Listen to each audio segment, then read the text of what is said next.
Bismillahirrahmanirrahim. Assalamualaikum warahmatullahi wabarakatuh. Kita ketemu lagi di pertemuan 3 mata kuliah Fisika Dasar 2. Dan hari ini kita akan masuk materi baru terkait suhu dan kalor.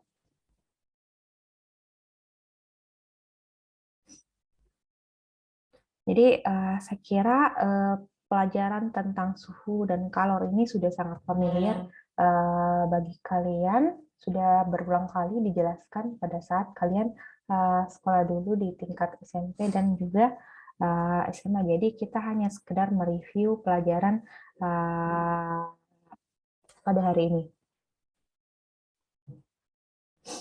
Oke, yang pertama, apa itu suhu?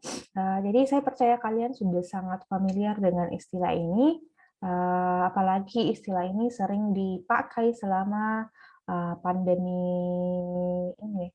Jadi temperatur atau suhu yang kita kenal sebagai ukuran panas atau dinginnya suatu benda, atau secara lebih tepat, temperatur itu merupakan ukuran energi kinetik molekuler internal rata-rata sebuah benda. Jadi ini pengertian suhu. Nah, dan ini adalah beberapa alat ukur suhu. Ada termometer dinding. Nah, ini namanya termometer dinding ya. Ini biasa digunakan untuk mengukur suhu pada ruangan. Terus ada termometer laboratorium, dan ini biasa digunakan untuk mengukur suhu sistem pada saat kita melakukan suatu percobaan di laboratorium. Nah, cairan yang ada dalam termometer ini biasa berupa raksa ataupun alkohol. Ini akan kalian sering temui nanti pada saat praktikum Fisika Dasar 2. Nah, terus ada termometer digital. Termometer digital ini menggunakan logam sebagai sensor suhunya yang kemudian memuai, dan pemuaiannya ini diterjemahkan oleh rangkaian elektronik dan ditampilkan dalam bentuk angka yang langsung bisa dibaca. Terus ada juga termometer inframerah atau termometer GAN atau yang lebih kenal sebagai termogan.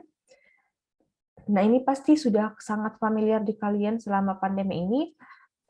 Jadi termometer ini bisa mendeteksi temperatur secara optik, karena radiasi dari energi sinar inframerah yang dihasilkan akan diukur dan disajikan menjadi suatu suhu di sini, tampilan suhu. Jadi dengan termometer ini kalian dapat mengukur suhu dengan waktu yang relatif cepat dan juga cermat. Nah, selain itu kalian juga bisa mengukur suhu benda di kejauhan tanpa harus menyentuh benda tersebut. Nah, sempat beredar beberapa waktu di awal-awal pandemi itu katanya termogan berbahaya, terus bisa sebabkan radiasi. Nah, beberapa orang mengatakan bahwa itu mitos dan beberapa juga mengatakan bahwa itu fakta ya. Tapi kalau secara penjelasan ilmiahnya, sebenarnya termometer inframerah ini bukanlah alat yang dapat memancarkan sinar inframerah, tapi dia punya sensor inframerah. Jadi sensor yang ada di dalam inilah yang bekerja dengan cara membaca gelombang energi panas yang keluar dari permukaan tubuh manusia. Nah, dalam fisika, gelombang energi panas yang memancar dari permukaan, termasuk permukaan tubuh, itu setara dengan pancaran energi inframerah. Itulah alasan mengapa alat ini biasa dinamakan juga termometer infrared. Jadi kalian tidak perlu khawatir untuk melakukan pengecekan suhu tubuh menggunakan termometer infrared ini. Karena saya pikir alat yang berada di pasaran dan sudah lolos uji kesehatan itu bisa dipastikan aman digunakan. Oke, kita perlu mengenal tentang apa itu kesetimbangan termal. Jadi dalam ada namanya hukum kenal termodinamika. Jadi jika dua buah benda berada dalam kesetimbangan termal dengan benda ketiga, maka ketiga benda tersebut berada dalam kesetimbangan termal satu sama lain. Jadi di sini ya kita lihat gambar ini, sistem A dan B itu dalam keadaan kontak termal dengan C, tetap dengan C. Walaupun dia tidak bersentuhan ya A dengan B, tapi A dan B ini memiliki kesetimbangan termal terhadap C. Nah, jika A dan B masing-masing dalam kesetimbangan termal dengan AC, itu berarti kedua sistem A dan B itu berada juga dalam keadaan kesetimbangan termal. Jadi, jika A dan B ini berada keseimbangan termal dengan C, dapat disimpulkan bahwa dua buah benda A dan B ini berada dalam keseimbangan termal. Nah, bagaimana termometer bekerja? Nah, di sini bisa kita lihat untuk termometer Celcius. Nah, skala suhu Celcius itu dapat ditetapkan dengan cara seperti ini. Jadi, suhu es murni, ini ya yang gambar sebelah kiri, suhu es murni yang sedang melebur pada tekanan 1 atmosfer, itu ditetapkan sebagai suhu 0 derajat. Jadi, termometer pada suhu 0 derajat Celcius. Dan suhu air murni yang sedang mendidih pada tekanan 1 atmosfer itu ditetapkan sebagai 100 derajat sebagai suhu 100 derajat Celcius. Nah, jadi ketika kita memanaskan es yang sedang melebur sehingga menjadi air yang sedang mendidih pada tekanan atmosfer 1 atm, itu ternyata kita menaikkan suhu sebesar dari 0 sampai 100 derajat skala Celcius atau yang kita namakan dengan 100 derajat Celcius. Jadi ini caranya termometer bekerja. Kita ukur titik leburnya berapa dan titik didihnya berapa. Nah, ini konversi antar skala suhu. Saya kira kalian juga sangat familiar dengan angka-angka seperti ini. Nah, ini ada termometer Celcius, Fahrenheit, Kelvin, dan Reaumur. Jadi kalau ditanyakan berapa Kelvin kan 10 Fahrenheit atau berapa Reaumur kan negatif 100 Celcius. Jadi kalian dapat menggunakan perbandingan antar dua jenis termometer ini, termometer Celcius dengan menggunakan rumus yang seperti ini. Misalkan untuk Celcius dengan Fahrenheit, kalian bisa gunakan hubungan antara ini, rumus yang ini, 5/9 dikali derajat berapa derajat di termometer Fahrenheit dikurangi dengan 32 derajat.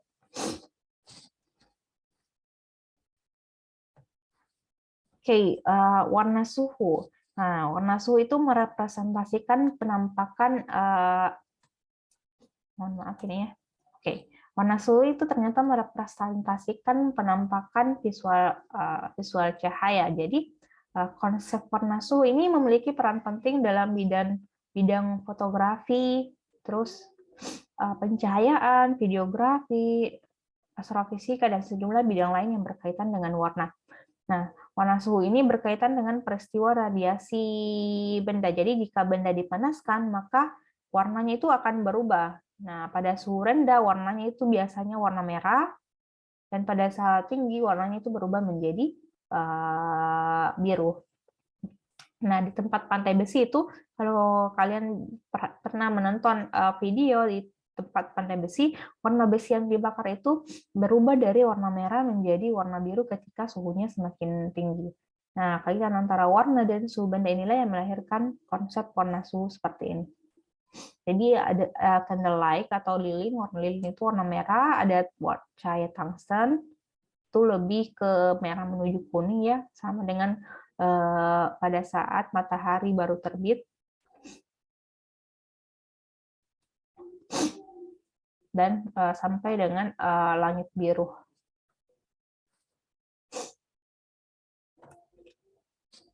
Nah, ternyata ada hubungan antara suhu dengan pertumbuhan bakteri. Jadi bakteri itu kenapa kita perlu memasukkan makanan di dalam kulkas? Karena ternyata bakteri itu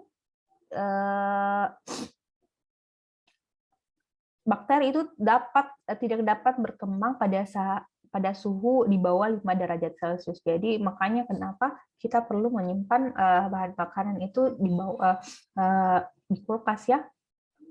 Nah, bakteri itu bisa tumbuh pada makanan yang disimpan. Laju pertumbuhan bakteri bergantung pada suhu penyimpanan makanan tersebut. Nah, bakteri dapat berkembang pada suhu antara 5 derajat Celcius sampai dengan 65 derajat Celcius. Yang kalian bisa lihat di sini. Jadi di sini danger zone ya, zona bahaya, karena di sini bakteri sedang aktif-aktifnya bisa tumbuh dan bereproduksi. Nah, perkembangan tercepat bakteri itu berlangsung pada suhu 37 derajat Celcius di sini ya. Ini ideal for bacteria growth and reproduction. Nah, pada saat suhu di bawah 5 derajat Celcius, ini bakteri tidak dapat berkembang. Jadi dia bakterinya at rest. Nah, pada saat suhu 65 derajat di atas 65 derajat Celcius, bakterinya itu mati. Nah, makanya terkadang makanan untuk menghilangkan bakterinya itu kita biasa didihkannya, kita biasa masak panaskan supaya bakterinya mati. Jadi ini adalah ilustrasi daerah pertumbuhan bakteri dalam makanan. Jadi pada saat dia membeku, itu bakterinya tidak bisa berkembang. Dan pada saat dia temperatur yang sangat tinggi, maka bakterinya mati. Dan ini rentang bakterinya tumbuh dan bereproduksi itu pada saat dia di sekitar suhu 37 derajat Celcius atau suhu pada saat siang hari ya. Nah, ini tadi ilustrasinya sama. Jadi ternyata ada hubungan antara suhu dengan pertumbuhan bakteri pada makanan.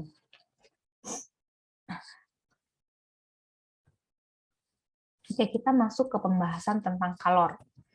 Nah, di sini ada satu kasus yang pertama. Misalkan kita menyentuhkan dua buah benda, di mana satu benda memiliki suhu yang sangat tinggi dan benda lainnya memiliki suhu yang rendah. Nah, jika kita tunggu cukup lama, maka akan kita amati bahwa benda yang bersuhu rendah ini akan mengalami kenaikan suhu, dan benda yang bersuhu tinggi ini akan mengalami penaikan suhu. Dan pada lama-kelamaan, suhunya akan sama. Suhu untuk kedua jenis benda ini akan sama. Ini sama halnya dengan pada saat kalian menyampurkan air dingin dengan air panas ya. Lama-kelamaan kalau kalian campurkan itu suhunya akan sama. Terus kasus kedua, jika kita didihkan air dingin di atas kompor ya, maka lama-kelamaan airnya akan mendidih pada sekitar suhu 100 derajat Celcius. Nah, ini untuk kasus yang ketiga, jika air hangat dimasukkan ke dalam freezer, maka lama-kelamaan suhu air akan menurun, dan jika dibiarkan terus, maka air akan membeku menjadi es. Nah,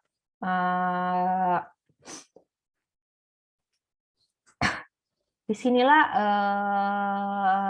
para ilmuwan fisika memperkenalkan satu jenis energi yang bernama kalor. Energi kalor ini yang mempengaruhi suhu suatu benda. Jadi makin besar energi kalor yang dimiliki benda, makin tinggi suhu benda, dan energi kalor itu berpindah dari benda yang bersuhu tinggi ke benda yang bersuhu rendah. Jadi dengan konsep energi kalor ini, ketiga peristiwa tadi dapat dijelaskan dengan mudah. Jadi yang kasus pertama tadi, kasus yang pertama ini terjadi perpindahan energi kalor dari benda yang bersuhu tinggi ke benda yang bersuhu rendah. Nah, benda yang semula bersuhu rendah akan mengalami pertambahan energi kalor sehingga suhunya meningkat. Nah, benda yang semula bersuhu tinggi akan mengalami pengurangan energi kalor sehingga suhunya menurun. Dan untuk kasus kedua, energi kalor berpindah dari api kompor ke panci dan air. Akibatnya suhu air bertambah. Nah, suhu api itu tidak berkurang ya, karena terjadi produksi kalor terus-menerus melalui pembakaran gas.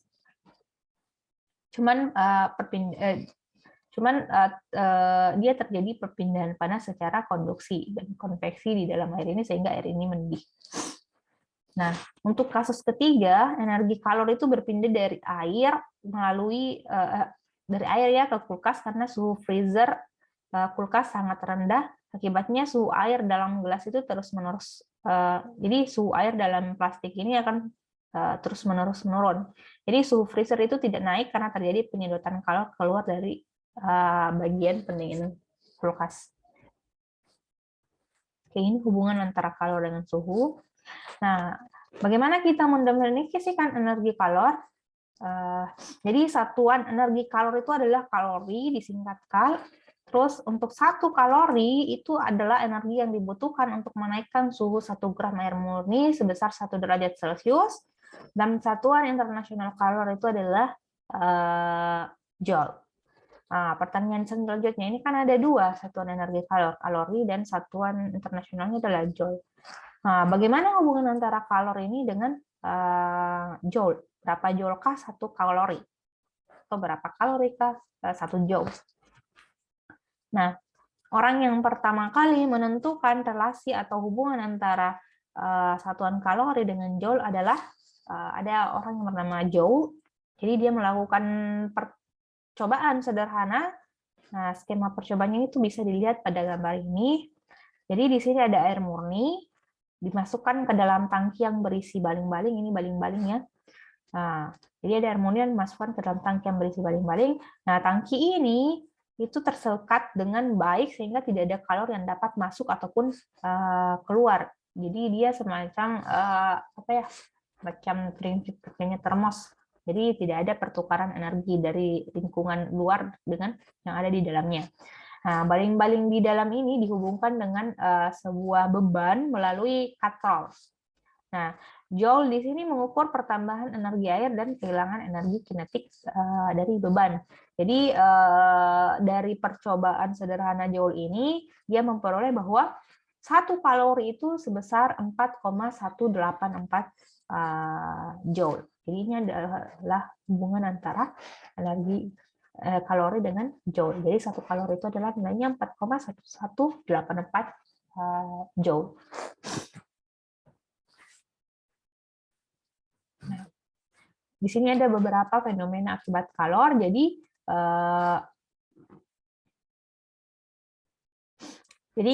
yang pertama itu mengubah suhu benda ya. Jadi ketika suatu benda menyerap kalor, maka suhu bendanya itu akan meningkat. Nah, di sini juga dia mengubah wujud zat.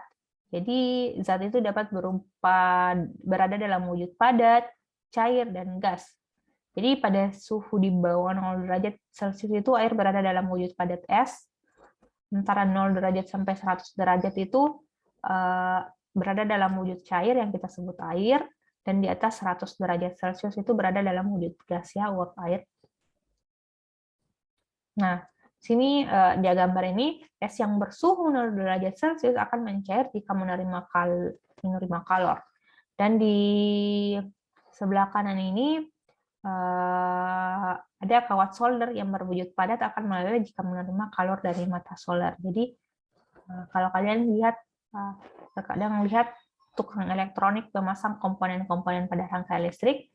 Nah, komponennya itu disambung dengan rangkaian menggunakan timah solder ini.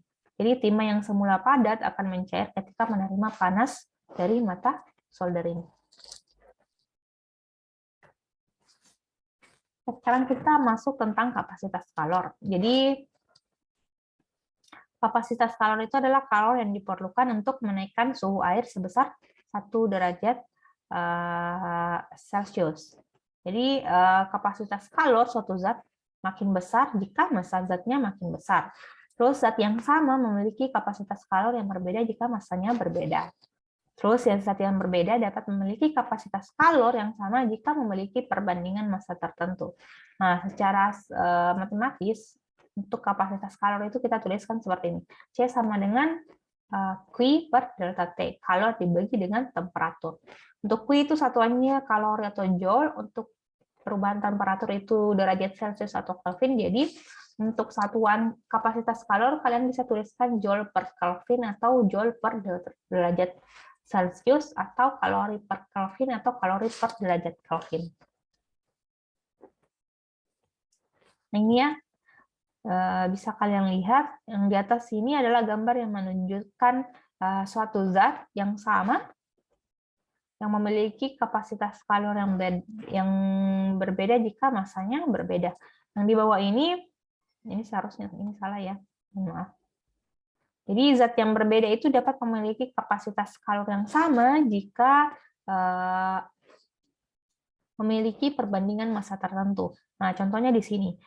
Kapasitas kalor 1 kg tembaga itu sama dengan kapasitas kalor 3 kg emas dan sama dengan kapasitas kalor misalkan 0,43 ya. 0,43 kilogram aluminium, dan sama dengan kapasitas kalor untuk 0,8 kilogram besi atau baja.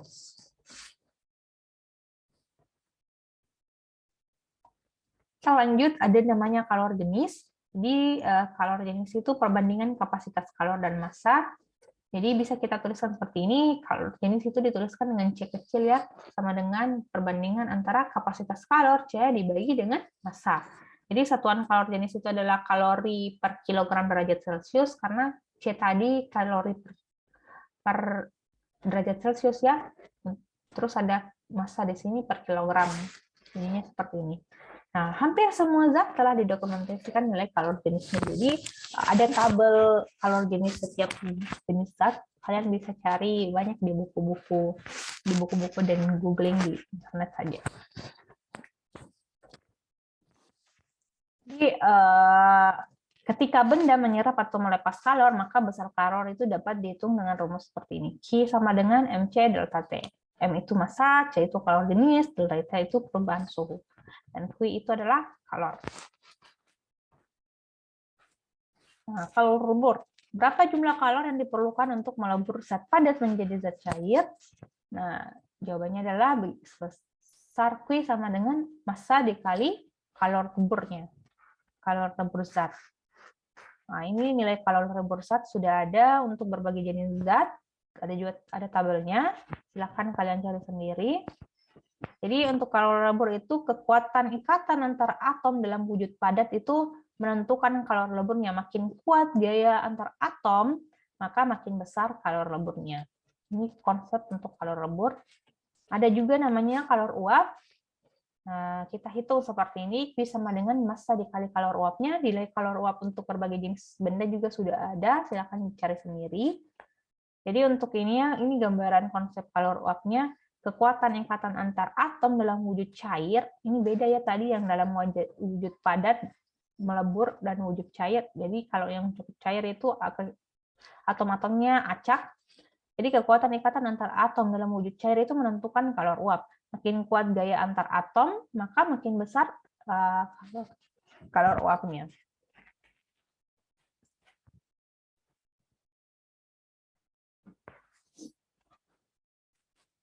Oke, kita masuk ke perpindahan panas.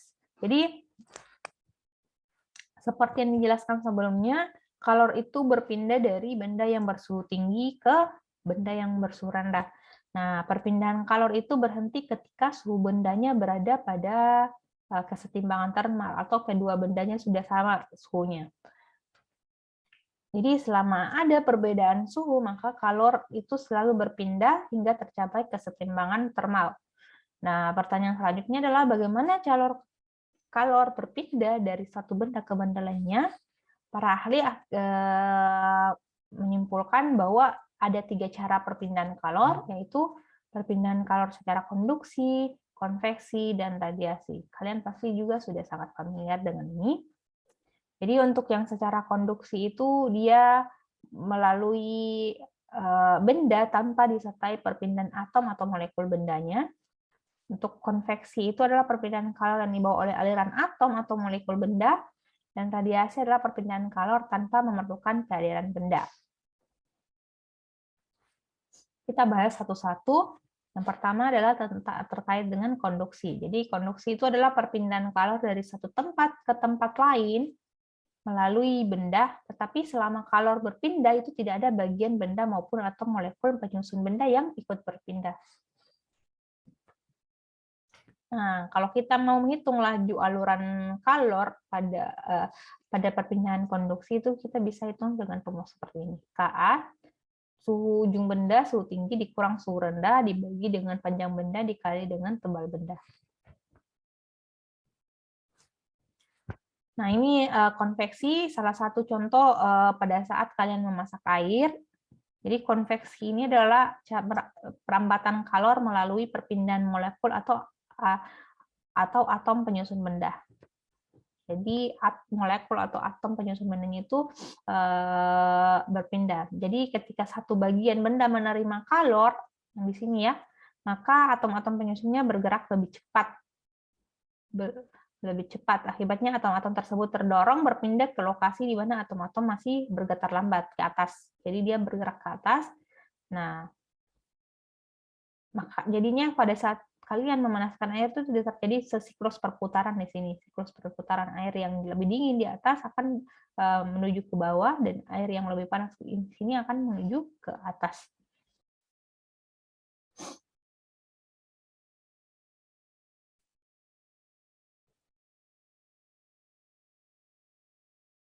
Nah, ini sama halnya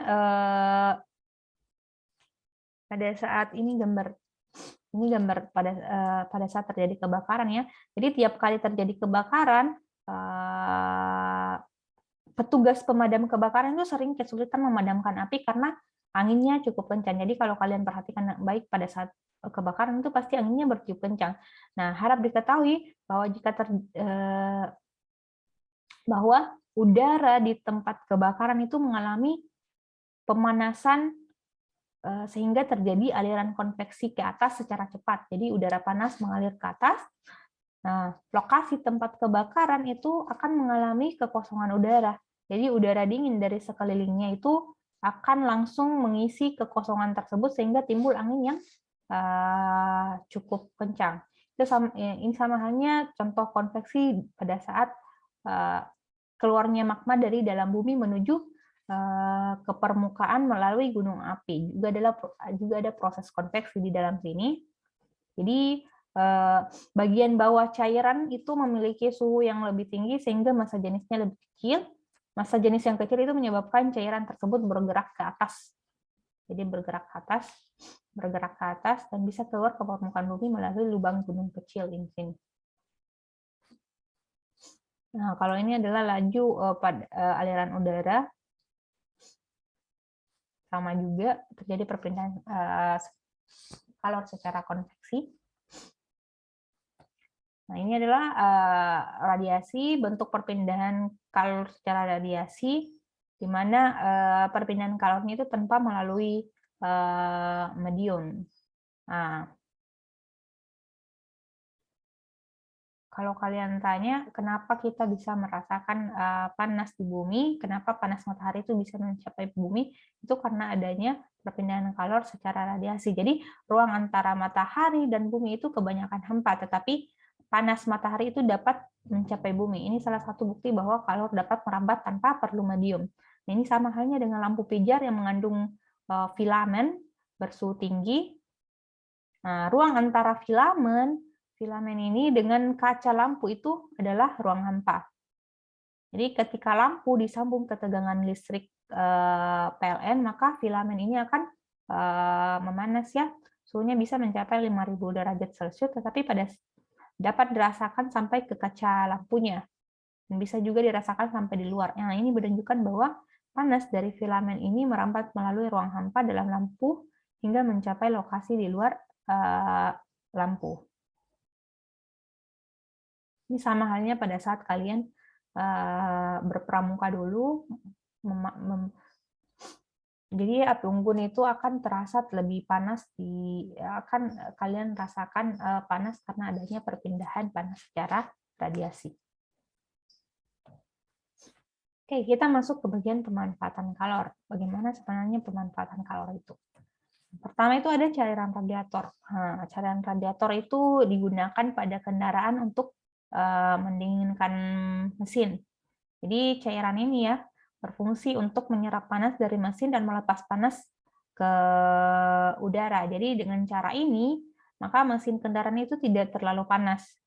Jadi cairan radiator disirkulasikan melalui mesin yang mengalami pembakaran, dan sesampainya di bagian radiator cairan tersebut mengalami pendinginan oleh aliran udara dari depan kendaraan, misalkan dari depan mobil.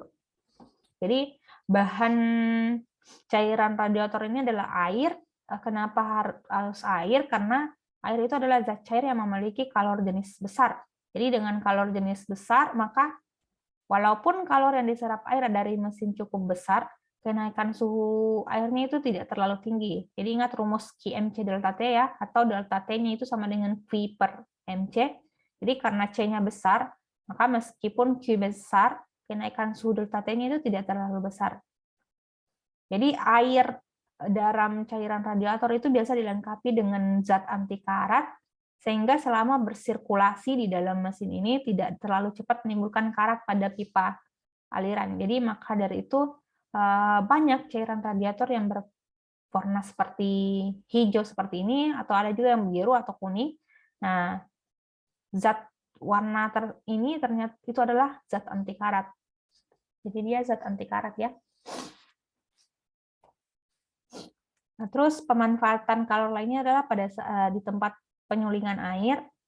Nah, ini adalah untuk menghasilkan air minum ya, air minum. Jadi di sini dengan penyulingan air ini di sini kita dapat menghasilkan air yang keruh, misalkan bisa dijadikan menjadi air murni. Selanjutnya pada proses pembuatan garam, jadi kalau kalian perhatikan biasa garam itu dibuat dengan menjemur air laut ya. Nah, di dalam air laut itu terlarut zat-zat pembentuk garam seperti NaCl. Nah, air laut sendiri itu tidak dapat langsung diubah menjadi garam karena konsentrasi zat terlarut itu masih sangat rendah. Nah, garam itu hanya bisa terbentuk jika konsentrasi zat terlarut dalam air laut itu sangat tinggi. Nah, untuk mencapai konsentrasi tinggi tersebut, maka air laut perlu diuapkan dengan cara menjemur di tempat penampungan. Makanya proses pembuatan garam itu akan lebih baik pada saat musim kemarau. Jadi karena pada saat musim kemarau itu sinar matahari sangat banyak dan tidak ada hujan yang jatuh di lokasi penjemuran air laut dan dapat menurunkan kembali konsentrasi zat terlarut. Jadi sangat baik jika pembuatan garam itu dilakukan pada saat musim kemarau. Nah, selanjutnya fenomena lain yang berkaitan langsung dengan suhu itu ada namanya pemuaian termal. Jadi setiap benda yang dipanaskan itu akan selalu memuai. Nah, bagaimana keterkaitan antara kenaikan suhu dan besar pemuaian? Nah, kita akan bahas di bagian ini ya. Nah, jika benda mengalami kenaikan suhu, maka panjangnya itu akan bertambah. Kalian bisa lihat di sini, pengukuran yang dilakukan secara teliti pada sejumlah benda padat menunjukkan bahwa perubahan panjang benda itu sebanding dengan panjang mula-mula L0 dikali dengan perubahan suhunya. Jadi jika dinyatakan dalam rumus matematika, maka pengamatan tersebut dapat ditulis dalam rumus ini. Delta L sebanding dengan L0 dikali delta T. Ini pemuaian panjang. Nah, ada juga namanya pemuaian luas. Jadi benda itu juga mengalami perubahan luas jika mengalami perubahan suhu. Jadi perubahan luasnya itu sebanding dengan luas mula-mula dikali dengan perubahan suhunya. Nah, untuk pemuaian volume, perubahan volumenya itu akan sebanding dengan volume mula-mula dikali dengan perubahan suhunya. Nah, mengapa zat memuai? Nah, kita tahu bahwa semua zat itu disusun oleh atom-atom ya. Nah, pada zat padat dan zat cair, atom itu diikat oleh gaya atom atau gaya atomik, gaya antar atom, sehingga dapat berkumpul. Nah, pada saat bersamaan, atom-atom itu bergetar di sekitar posisi kesetimbangan. Misalkan pada saat suhu T0 ini, di sini ya, gambar yang di atas kiri ini, pada saat suhu T0, jarak rata-rata antar atom itu adalah, anggap saja kita sebut A0. Nah, ketika suhu dinaikkan, getaran atom-atomnya itu akan makin kencang. Nah, getaran ini akan mulai melawan gaya tarik antar atom, sehingga jarak rata-rata antar atom itu yang akan mengalami penambahan. Nah, jadi pada saat suhu sembarang T, di sini ya, jadi pada saat suhu yang ini, pada saat suhunya T0, dan ini pada saat suhu sembarang T, jarak antar atomnya itu akan berubah menjadi A.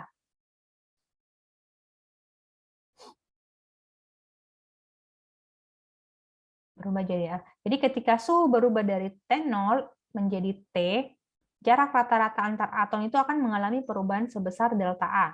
Delta A-nya itu adalah A dikurang A0. Jadi nilai A dengan A0 itu dan delta A itu akan sangat kecil. Namun karena jumlah atom penyusun zat ini sangat banyak, sehingga perubahan jarak rata-rata yang kecil ini menimbulkan perubahan panjang yang dapat diukur untuk benda makroskopik. Jadi jika terdapat N atom, jadi jika ada atom berjumlah sebanyak N dalam arah panjang, maka perubahan panjangnya itu bisa dituliskan seperti ini. N atom, maaf, ini ya. N atom dikali, jadi jumlah atomnya dikali dengan pertambahan panjangnya delta A. Jadi sebagai ilustrasi saja, jumlah atom penyusun benda yang sering kita pegang dalam satu arah itu sekitar 5 kali 10 pangkat 7 atom. Jadi ilustrasinya seperti ini. Jadi perubahan jarak antar atom ketika suhu berubah puluhan derajat Celcius itu sekitar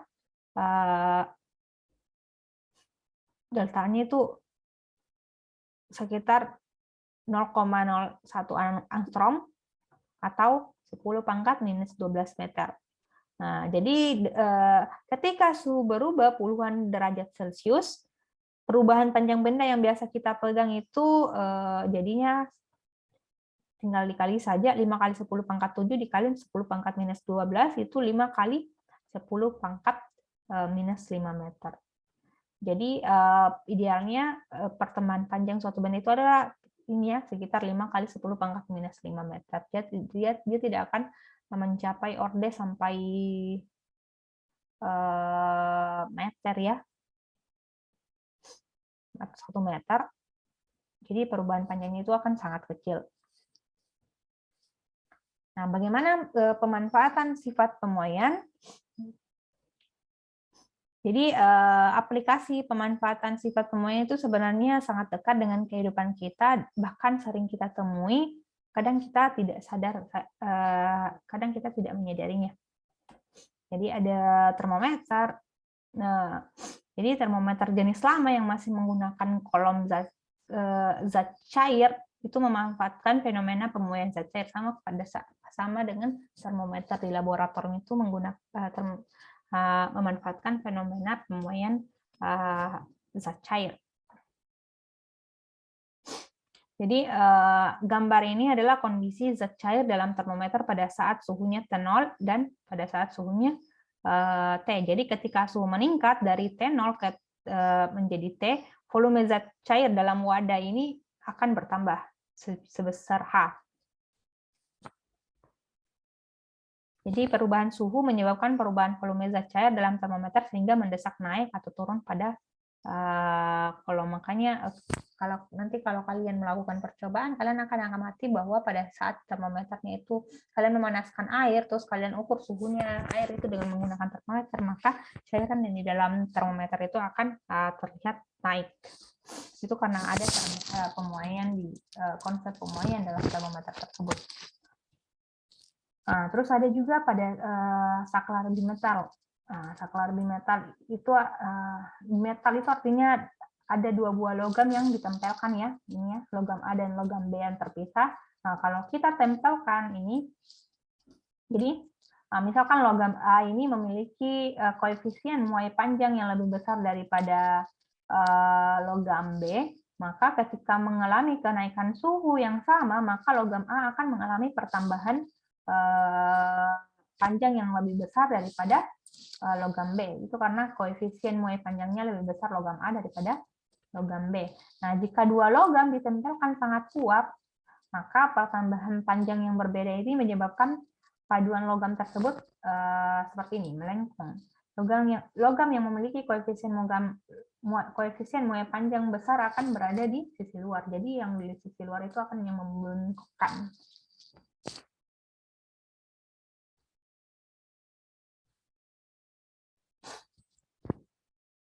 Ini ya, saklar bimetal itu biasa ada pada jenis rangkaian yang ada dalam setrika, misalkan ya, setrika.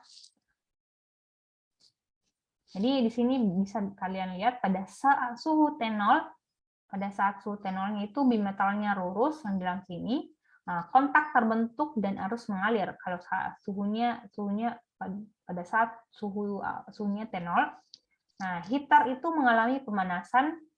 Ketika mencapai suhu tinggi, bimetalnya itu akan mencapai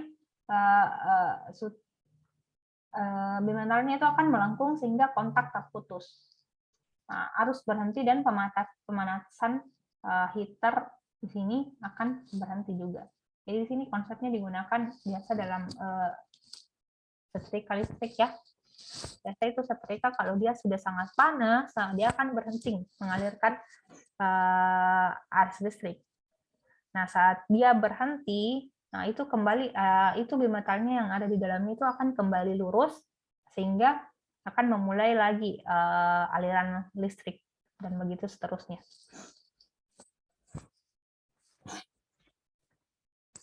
Nah, terus selanjutnya ada rel kereta api. Jadi pemasangan rel kereta api itu harus menyisakan celah pada persambungan antar relnya. Karena cara ini dilakukan untuk menghindari dorongan antar rel ketika terjadi peningkatan suhu lingkungan akibat pemuaian panjang. Jadi rel bertambah panjang karena pemuaian. Jadi celah ini digunakan untuk mencegah dorongan antar rel yang menyebabkan hal bengkok.